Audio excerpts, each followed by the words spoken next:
Tenemos ahora la presentación sobre el tema de asignación y distribución de recursos para la protección social en salud, la experiencia de Uruguay, y recibimos con mucho interés al doctor Fernández nuevamente.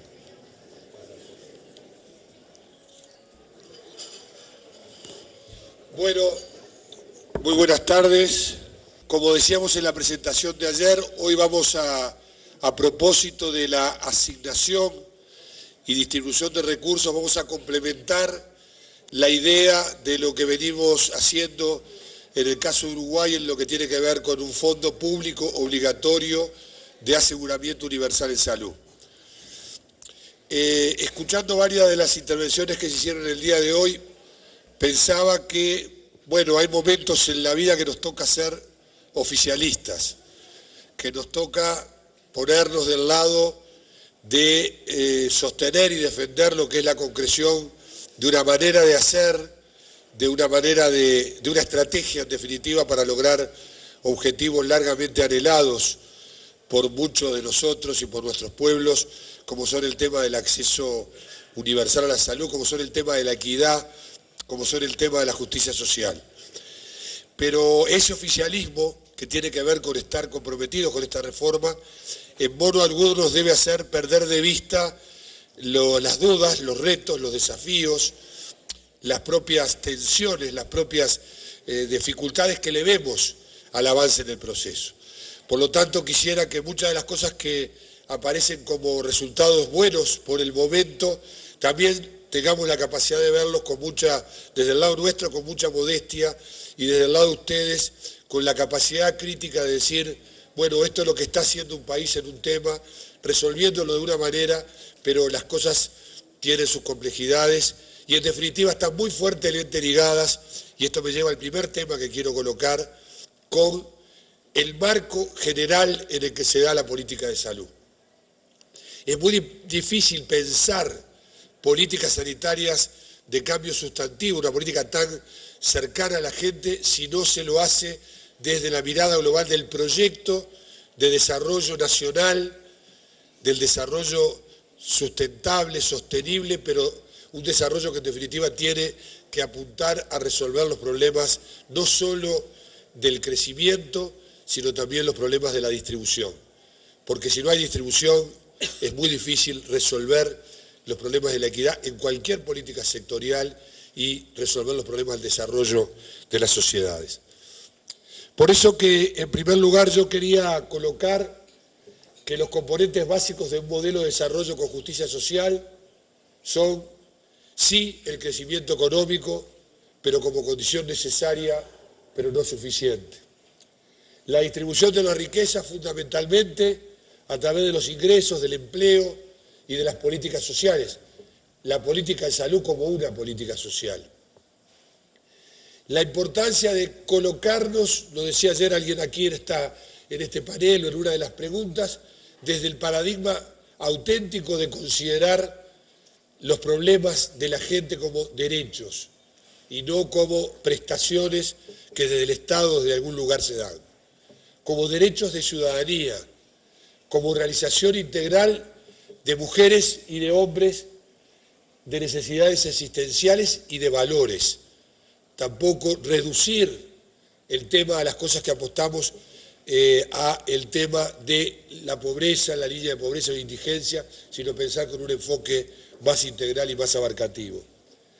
La importancia, tanto que se discute el tema del rol del Estado y que se discute el tema de las economías centralizadas, etcétera, nosotros y la experiencia uruguaya reciente, esto es el programa que impulsamos en los últimos 5 años, en el marco del cual se hizo la reforma de salud, es la necesidad de tener un control nacional del proceso productivo, de la inversión productiva, de la incorporación de tecnología, de articular la producción con el consumo, sin afectar la competitividad ni lograrla bajando salarios.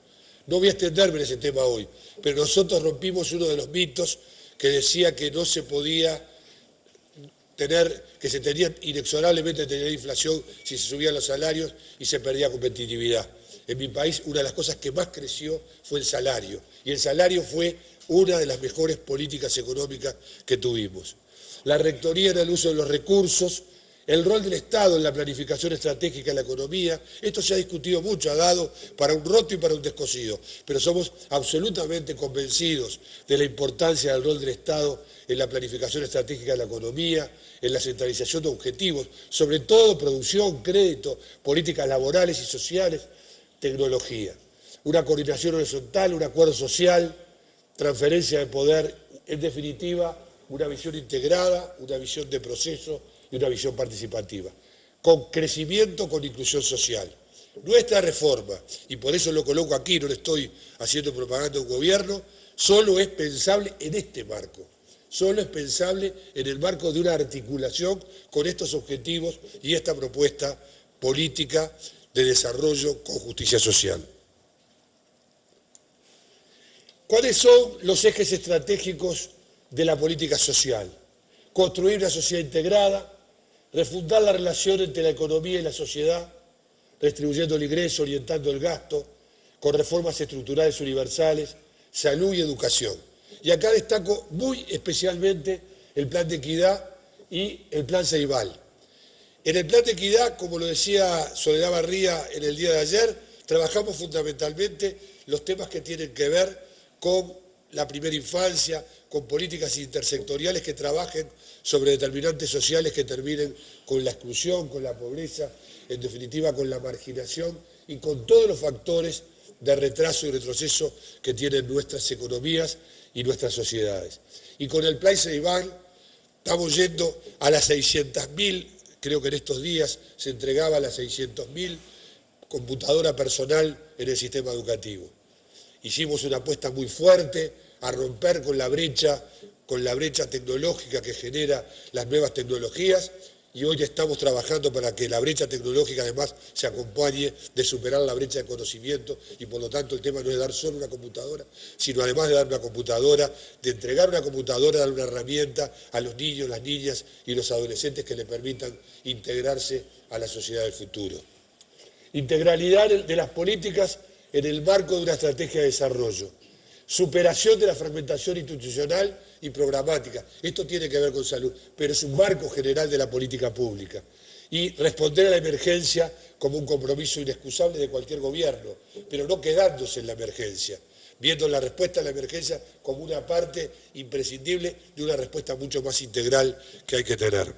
Alguien dirá, ¿qué tiene que ver esto con asignación y distribución del gasto? Para nosotros mucho y por eso queríamos colocar de manera muy rápida y quizás muy esquemática este horizonte. Resultados económicos financieros del Uruguay, también hay que ponerlos. Nosotros tenemos un Producto Bruto Interno que era de 13.167 millones de dólares y que hoy es, que en el año 2008, hoy es bastante más, creo que es 36 ya, pero tengo el dato consolidado de 32.186, o sea, más que duplicado el Producto Bruto Interno. En esto sin duda que estuvo el viento de cola de los commodities, el viento de cola que da a favor la situación de la venta, pero también estuvo una política que apostó a la diversificación, a generar una dinámica diferente en materia de política económica. Un per cápita que era de 4.003 dólares por año en el 2004, que es de 9.200, un gasto en salud que es de 8.5 y bajó a 7.5, pero me quedo toda la vida y lo compro ya y firmo ya, 7.5 de 32.200 millones y no el 8.5 de 13.000 millones. O sea que evidentemente ahí está el gasto del que hablábamos ayer, la inversión en salud de la que hablábamos ayer. Una mortalidad infantil que bajó del 13.4 al 9.6 en 5 años. Los indicadores sociales son duros, pero también se los puede cambiar si tiene políticas dirigidas. Es posible, hay que saber que es posible y yo creo que es el mensaje que tenemos que tener.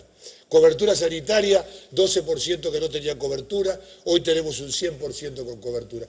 Voy a explicar, una cobertura segmentada, una cobertura que todavía no es igual para todos, pero que está con la intencionalidad y con el diseño para que la segmentación y la fragmentación desaparezca, y eso me voy a extender algo en el momento que llegue de nuevo a hablar del diseño del sistema. Un desempleo que bajó del 16 al 7.1, un crecimiento del salario que era negativo en el 2004 y que llegó al 19.5, una pobreza que bajó del 31 al 20% y una pobreza en personas, que esta es la que más importa, porque los porcentajes, los ratios no dejan de ser otra cosa que porcentajes, que bajó de 1.030.000 personas, pero todavía tiene 657.000 uruguayos y uruguayas que viven debajo de la línea de pobreza. Reforma tributaria, ¿para qué? Para financiar, para distribuir y para estimular la eficiencia productiva. Esas fueron las tres consignas que tuvo la reforma tributaria de nuestro país. Una reforma tributaria donde antes se pagaba el 6% de los salarios como impuesto. Fue sustituido por tasas crecientes con un mínimo no imponible de 13.600 pesos, o sea, aproximadamente, dividan siempre por 2 para calcular dólares, aproximadamente $650. O sea que estamos que arriba de $650 es cuando se empieza a tener una carga tributaria. Pero teníamos una distribución de los salarios que hacía y que permitía que la reforma obtuviera, como obtuvo, $500.000 anuales producto del efecto de la reforma tributaria. Lo mismo, no existía ninguna corrección cuando se tenía o no se tenía hijos, el trabajador independiente no pagaba, ahora el trabajador independiente tiene tasas crecientes, antes no había impuesto a la renta al capital, hoy hay tasas fijas, nos hubiera gustado que hubieran sido progresivas, pero fueron fijas, fue la reforma posible la que se pudo consolidar, el impuesto a la... Bueno, estos son detalles, simplemente voy a decir que el impuesto al valor agregado queríamos bajarlo más, y bajó del 23, que es un enorme impuesto al valor agregado, al 22, o sea que no pudimos tener el impacto que hubiéramos deseado. Pero la idea que quería dar acá es que, en definitiva, se hizo una reforma tributaria donde efectivamente pagan más los que tienen más y los que tienen mayor renta y menos los que tienen menos renta. Todos pagan menos que lo que pagaban antes por debajo de $1.500. O sea, que se pudo generar una reforma tributaria que generó $500 millones en términos globales anuales, adicionales sobre lo que recaudaba el país, haciendo que quienes ganan menos de $1.500 por mes, que es un salario que está bastante por encima que el salario promedio, no paguen más impuestos. O sea que efectivamente se pudo lograr, una cosa que no digo acá, la digo de memoria, porque es muy clara, el 20%, o sea, el quintil más alto paga el 58% de los tributos por impuesto a la renta de las personas físicas, o sea, el IRPF. O sea que es una reforma, no es una reforma radical, los especialistas tributarios lo podrán decir, pero es una reforma que sí colocó en el eje de la posibilidad de tener políticas públicas, cambiar los aportes de las personas en términos de la contribución al desarrollo social de un país. Las fuentes de financiamiento en el 2004 eran estas, pero quizás me voy ya directo para ganar tiempo a este cuadro, que es un cuadro que es tan absurdo que cuesta explicarlo. Las veces que lo he querido explicar, tengo que estar varias veces definiendo de qué hablo, cuándo hablo de financiamiento, cuándo hablo de gasto y cuándo hablo de cobertura. Pero vamos a decirlo rápido. El financiamiento y la cobertura en el 2004 eran básicamente iguales. Yo aquí redondeé, era 49,8, 51,2, etcétera, 50,2 y era 49,8, eran iguales. Sin embargo, la cobertura, que ustedes la tienen, el gasto, perdón, que lo tienen en rojo y está en el medio, era un 25% para el sector público y un 75% para el sector privado. O sea que para igual cobertura, para igual financiamiento de un sector y de otro, la distribución es absolutamente inequitativa. Eso es lo que genera los modelos donde el financiamiento no está pensado en una lógica articulada de solidaridad y en una lógica donde, en definitiva, ese bien público que es la salud tiene capacidad de ser distribuido de manera equitativa. Los principios del fondo obligatorio es que los usuarios aportan al sistema en función de sus ingresos y obtienen cobertura familiar integral. Primer gran cambio. Es un sistema de seguridad social por el cual el trabajador y la trabajadora cubren a toda su familia, aportan siempre, si trabajan los dos, aportan los dos, eso también es cierto, aportan, si no tienen hijos, un 4,5%, si tienen hijos, un 6%, no es una tasa grande, pero fue un crecimiento respecto a la tasa que había, pero cubren a toda su familia. Tengan el número de hijos que tengan, la cobertura integral en el prestador integral que elijan es para todos. Pero además, un cambio muy importante respecto a la historia de la cobertura que el país tenía en seguridad social. El seguro dejó de ser un seguro social para el trabajador para ser un seguro por toda la vida.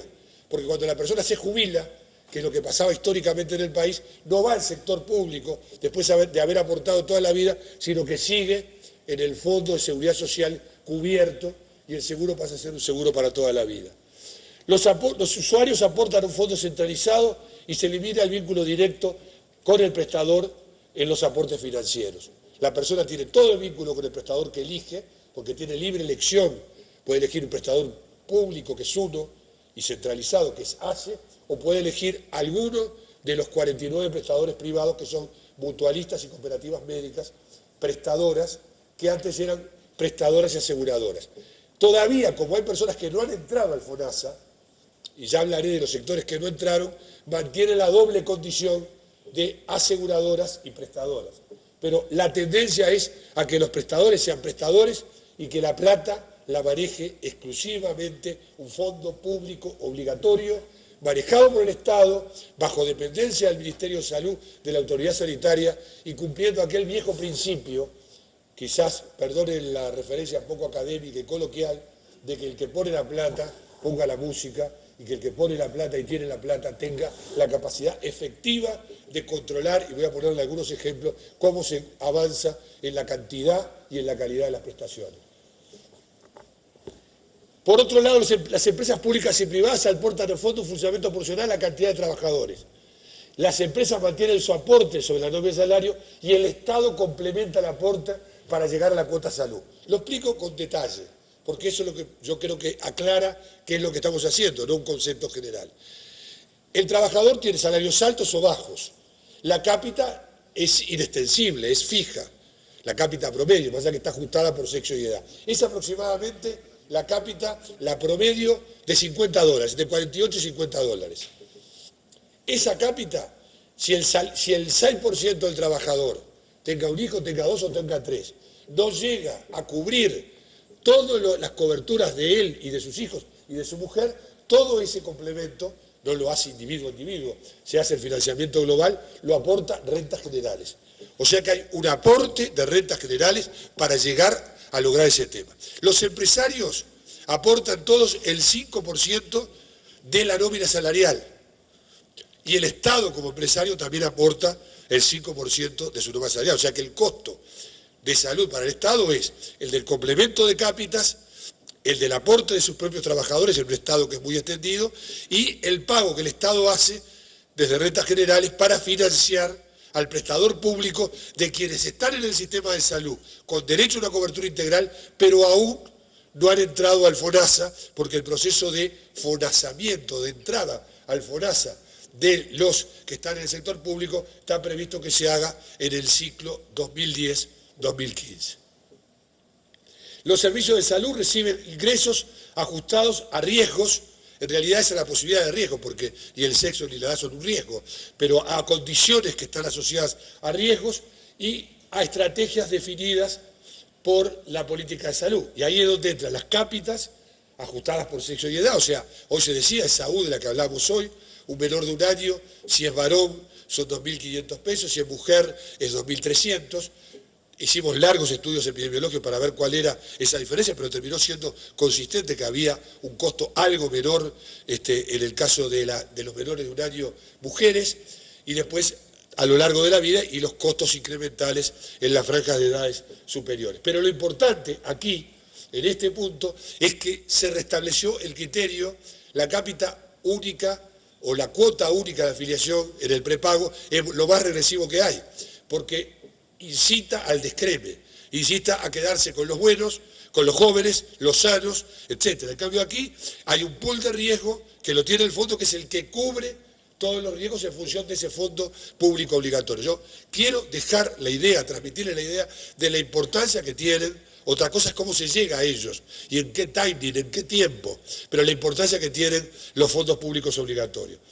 Y un cambio muy importante que tiene conceptualmente un fondo público obligatorio es el último punto, es que el monto a asignar al sector y su distribución se establece a partir de necesidades asistenciales y no a partir de presupuestos preestablecidos. O sea, nosotros estamos con el plan de integración, el plan de atención integral a la salud, el PIAS, que es parecido al PBO, al POS y a todas las siglas que los médicos en general generamos como planes integrales, que ya les voy a decir que es un plan bastante amplio en Uruguay, es el que va fijando, de acuerdo a lo que incorporo, el costo global que tiene la cobertura a la que llega el Fondo Nacional de Salud. Y eso es muy importante porque invierte los términos habituales de tener una respuesta por la oferta y trabaja por la necesidad y por la demanda como un elemento de construcción del presupuesto sanitario necesario. ¿Cuáles son entonces los objetivos de los mecanismos de aseguramiento público y social? Insisto, de carácter social también, porque la idea es que de alguna manera se pueda establecer una relación dentro del fondo que resuelva algunos de los problemas que están planteados aquí. En primer lugar, una justicia contributiva, una eficacia sanitaria y una eficiencia económica. O sea, tener resultados en salud, aportar de acuerdo a las posibilidades de pago y la posibilidad de tener también eficiencia económica, porque la concentración del fondo de los recursos permite, y estamos transitando ese camino, por lo menos en teoría, esa quizás nuestra gran prueba del 9, permite mejorar, y ojalá podamos dentro de unos años venir a contar de que mejoró la eficiencia, la eficacia del sistema de salud y la capacidad de respuesta en función de tener un fondo público obligatorio como sistemas que ya vimos que les va bien, pero son ellos, esto hay que verlo adecuado a nuestra cultura, como el sistema inglés que tiene esa consistencia de resultados a partir de una fuerte centralización financiera, que nada tiene que ver con descentralizaciones operativas, desconcentraciones, etcétera, que forman parte de modelos operativos. Acá el tema es qué se hace para articular el financiamiento global de la salud cuando estamos manejando un presupuesto tan importante como puede ser el 7% del PBI o como pueden ser recursos aún mayores. Cuando uno tiene esa concentración tan grande de recursos en un lugar, es lógico que no pasen elefantes. Leones de varios lugares van a venir a ver cómo disputan esa torta en la que realmente se están manejando muchos recursos. El otro tema que era fundamental para el fondo, para los mecanismos de aseguramiento, que es imprescindible, casi que todo, más que objetivos es requisitos, está mal dicho, objetivos hay. El otro requisito es fortalecer los recursos del prestador integral estatal. Nosotros insistimos mucho en integral no por agregar palabras, es porque los prestadores, para ser tales en el seguro, tienen que tener estructuración vertical, o sea, tienen que tener todos los niveles de atención y capacidad de cubrir ellos o contratando todas las prestaciones del PIAS. O sea que no es un prestador que hace una cosa, sino que tiene la obligación de la cobertura global. Y esto es muy importante. Estabilizar los flujos financieros y la viabilidad institucional de las instituciones de prepago. Este era un gran problema. Estos sistemas estaban cayendo. En los últimos 10 años previos a la reforma se habían caído 10 instituciones prestadoras con fines sociales. Y se habían caído por una razón sencilla, porque no eran eficientes, porque estaban mal controladas, porque la gente o se iba a los sectores públicos porque no podía pagar, o se iba al privado porque buscaba, en aquello del descreme, ir a aquel lugar donde le iban a dar todo, confort habitacional, etcétera, hotelería, y una cantidad de espejismos, porque a veces son espejismos,